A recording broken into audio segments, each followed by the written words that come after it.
નમસ્કાર અમારા વાલા પેન્શનર મિત્રો, નિવૃત્ત કર્મચારી મિત્રો, ભાઈઓ તથા બહેનો, સ્વાગત છે તમારું આપણી પોતાની યુટ્યુબ ચેનલ પેન્શન ગુજરાતમાં। તો મિત્રો, આજનો આ વિડીયો તમારા માટે ખૂબ જ ખાસ અને મહત્વપૂર્ણ છે, કારણ કે આજે આપણે એવી મોટી માહિતી વિશે વાત કરવા જઈ રહ્યા છીએ જે ઘણા સમયથી દરેક પેન્શનર અને કર્મચારી આતુરતાથી રાહ જોઈ રહ્યા હતા। તો મિત્રો, શું તમને ખબર છે કે હવે ટૂંક જ સમયમાં લાખો કર્મચારીઓ અને પેન્શનરોના ખાતામાં એક સાથે મોટી રકમ જમા થવાની શક્યતા ઊભી થઈ રહી છે। તો મિત્રો, શું ખરેખર 8મા પગાર પંચના અમલીકરણ સાથે બાકી રહેલા ડીએ એરર્સ સાથે મળી શકે છે? અને જો મળે તો કેટલી મોટી રકમ મળી શકે? આ બધા જ પ્રશ્નોના સચોટ અને વિગતવાર જવાબ આજે આપણે આ વિડીયોમાં જાણીશું, એટલે મિત્રો આ વિડીયો અંત સુધી જરૂરથી જોડાયેલા રહેજો।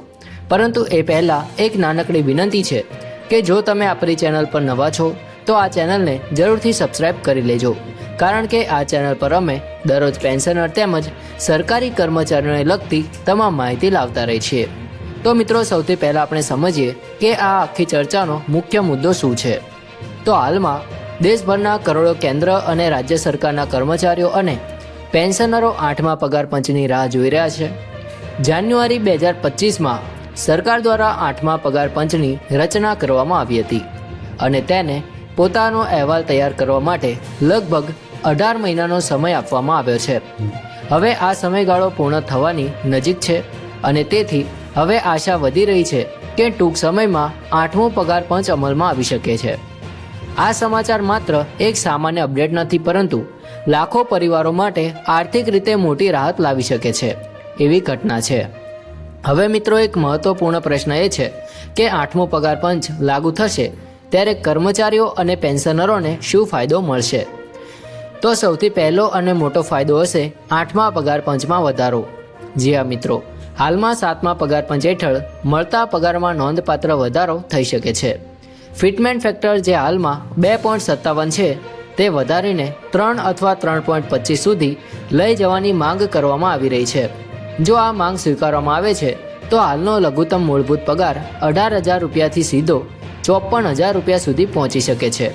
આ માત્ર એક આંકડો નથી, પણ કર્મચારીઓના જીવન સ્તર સુધારવા માટે એક મોટી તક છે। મિત્રો, હવે આપણે વાત કરીએ સૌથી મહત્વના મુદ્દા વિશે, એટલે કે બાકી રહેલી રકમ એટલે કે ડીએ એરર્સ વિશે। તો ઘણા સમયથી કર્મચારીઓ અને પેન્શનરો આ બાબતે રાહ જોઈ રહ્યા છે કે સરકાર આ બાકી રકમ ક્યારે ચૂકવશે।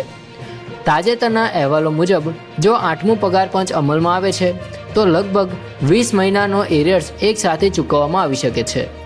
મિત્રો, હવે વિચાર કરો કે જો કોઈ વ્યક્તિને એક સાથે લાખો રૂપિયાની રકમ મળે તો તેના જીવનમાં કેટલો મોટો ફેરફાર લાવી શકાય। મિત્રો, હવે આપણે આને ઉદાહરણથી સમજીએ તો જો કોઈ કર્મચારીનો મૂળભૂત પગાર 18,000 રૂપિયા છે તો તેને આશરે 3.5 લાખથી લઈને 5.5 લાખ રૂપિયા સુધીનો એરર્સ મળી શકે છે, જ્યારે ઊંચા પગાર ધરાવતા કર્મચારીઓ માટે આ રકમ 9 લાખથી લઈને 15 લાખ રૂપિયા સુધી જઈ શકે છે। આ રકમ કોઈ નાની બાબત નથી।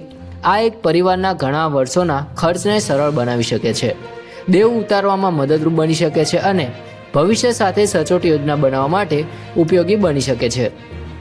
મિત્રો, હવે એક મહત્વનો મુદ્દો એ છે કે આ બધું ક્યારે થશે? તો સામાન્ય રીતે દરેક 10 વર્ષે એક નવું પગાર પંચ લાગુ કરવામાં આવે છે, એટલે કે 8મો પગાર પંચ જાન્યુઆરી 2026થી અમલમાં આવી શકે તેવી પૂરેપૂરી શક્યતા છે। પરંતુ હજી સુધી કોઈ સત્તાવાર જાહેરાત કરવામાં આવી નથી, એટલે આ માહિતી અંદાજ અને અહેવાલો પર આધારિત છે। છતાં જે રીતે પરિસ્થિતિ આગળ વધી રહી છે તે જોતાં એવું લાગી રહ્યું છે કે હવે વધુ સમય રાહ જોવાની જરૂર નહીં પડે। મિત્રો, સરકાર આ પ્રક્રિયાને વધુ પારદર્શક બનાવવા માટે કર્મચારીઓ પાસેથી સૂચનો માંગતી જોવા મળી રહી છે। માય ગવર્મેન્ટ પોર્ટલ પર કર્મચારીઓ અને પેન્શનરો પાસેથી પ્રતિસાદો મંગાવવામાં આવી રહ્યા છે અને છેલ્લી તારીખ 30 એપ્રિલ 2026 રાખવામાં આવી છે। આ એક સારો મોકો છે જેમાં કર્મચારીઓ પોતાની માંગ અને સૂચનો સરકાર સુધી પહોંચાડી શકે છે। હવે મિત્રો, અહીં એક મહત્વપૂર્ણ વાત સમજવી જરૂરી છે કે આ બધા આંકડા હજુ અંદાજ આધારિત છે, એટલે કે આ રકમમાં થોડો ફેરફાર થઈ શકે છે, પરંતુ એક વાત નિશ્ચિત છે કે 8મો પગાર પંચ લાગુ થશે તો કર્મચારીઓ અને પેન્શનરોને મોટો આર્થિક લાભ મળશે। મિત્રો, આજે વધતી મોંઘવારી વચ્ચે સામાન્ય માણસ માટે જીવન જીવવું મુશ્કેલ બનતું જઈ રહ્યું છે। આવી સ્થિતિમાં પગાર અને પેન્શનમાં વધારો થવો ખૂબ જ જરૂરી બની જાય છે. 8મો પગાર પંચ માત્ર એક સરકારી પ્રક્રિયા નથી, પરંતુ લાખો લોકો માટે જીવનમાં સુધારો લાવવાનું એક મોટું સાધન છે. અંતમાં મિત્રો, જો તમે પણ પેન્શનર છો અથવા કોઈ સરકારી કર્મચારી છો તો આ માહિતી તમારા માટે ખૂબ જ મહત્વપૂર્ણ છે. આવનારા સમયમાં તમારી આર્થિક સ્થિતિમાં મોટો ફેરફાર આવી શકે છે. તેથી સાવચેત રહો, સત્તાવાર જાહેરાતો પર નજર રાખો અને ખોટી માહિતીથી દૂર રહો. મિત્રો, આશા છે કે આજની આ માહિતી તમને ઉપયોગી લાગી હશે. જો વિડીયો ગમ્યો હોય તો લાઇક કરો, શેર કરો અને ચેનલને સબસ્ક્રાઈબ કરો.